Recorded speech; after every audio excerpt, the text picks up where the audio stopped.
we're making tinctures. Tincture making is actually super easy when using an alcohol-based solution. Now, tinctures that you find on the market, they may be made either with vegetable glycerin or alcohol. We prefer alcohol because a lot of these alkaloids, a lot of these beneficial compounds found in fungi, the alcohol actually synthesizes this and extracts it from the cellular structure which mushrooms have.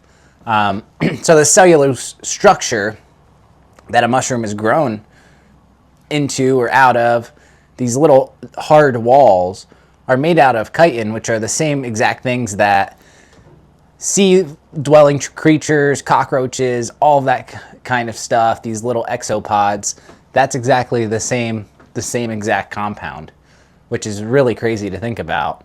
How closely related those two things are, the cellular structures of fungi and crustaceans and other exopods. So it's really cool stuff. But today we're going to be doing a dual alcohol extraction, and that's something that you can do super easily at home.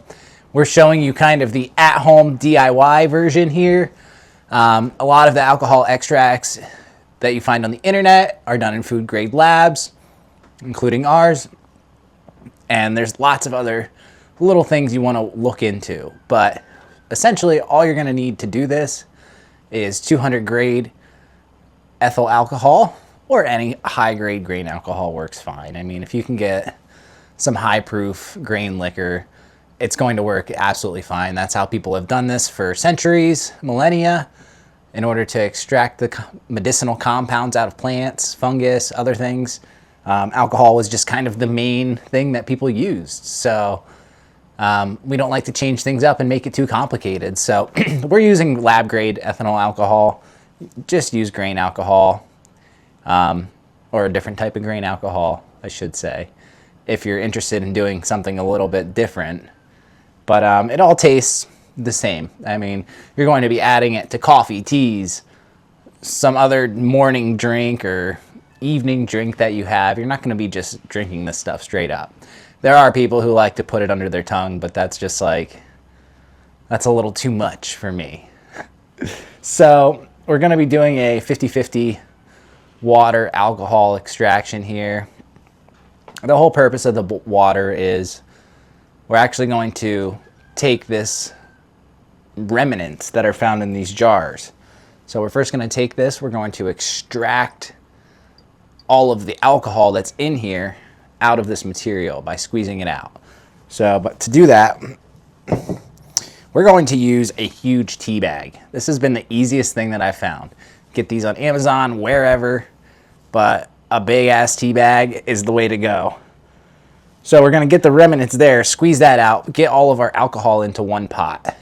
We're then going to measure that using a measuring cup. I'm just using a shaker bottle here, just to see how much water we can use in here, because we're then going to be taking this tea bag and we're going to be boiling it. So you can usually use a little bit extra. The whole purpose of this is to extract some of these other compounds. We want to, somebody's knocking. We'll see what happens here. Maybe I'll get interrupted. But we want to use the heat to also further break down these cellular structures of the mushrooms. So the heat in conjunction with the alcohol extraction, that's how many have found to be getting the most out of your extract, or to be pulling the most medicinal compounds out of your extract or out of your material. So I'm going to first dump everything that's in this jar through this sieve, and then we're going to add some water to our second pot, get it cooking, and cook this out. All right, so I'm going to dump the alcohol down through here. We're going to get all of this mushroom matter, squeeze it out. So I'm going to do it right over my pot here.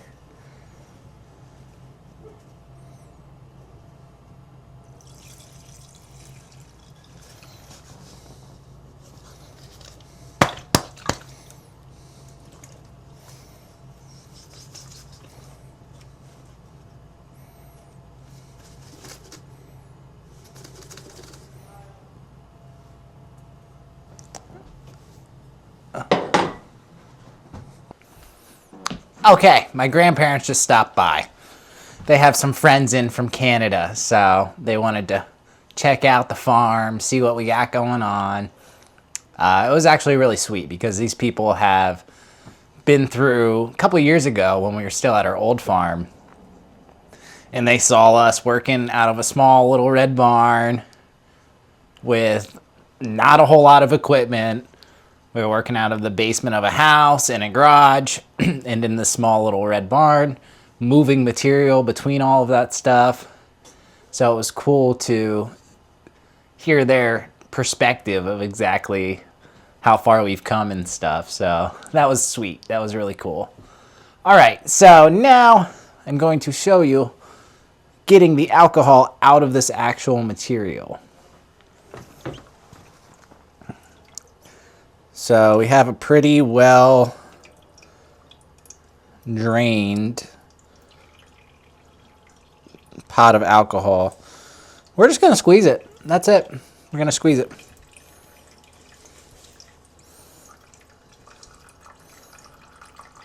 Oh yeah, it's got that good little tint, which means there's something in there, right?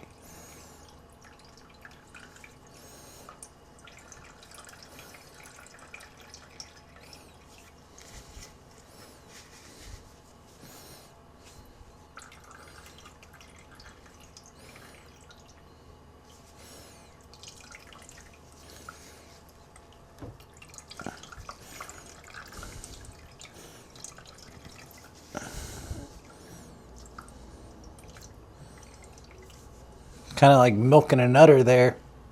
Strange. All right, so we got most of that alcohol out. We're going to put that tea bag in our other pan. We will wash this out. Don't mind my messy sink. Do not mind the messy sink. So we're now going to add some water to this pan. Just kind of equivalent to what we got in there. We are going to add a little bit more, just due to the fact that some of this is going to evaporate. So this is our double boil here. Turn it on high. We're going to get that to boil. We're going to add the same, a 1-to-1 exact ratio here to here. And we're going to bottle it up. It's seriously that easy. So first thing, soak in alcohol, which I totally recommend 2 weeks at least if you can. Now, people will say different things about that, but, you know, I think 2 weeks has always worked well for us. I mean, I actually feel the benefits of our medicinal tinctures when I'm taking them. You know, so I know there's something that's actually working within them. So 2 weeks, let it sit. You're going to strain it. Large tea bag. Get your pot of alcohol-soaked mushrooms. Then you're going to boil the remaining contents. Combine it. And there you go. Dual extraction tincture. That's what they call it.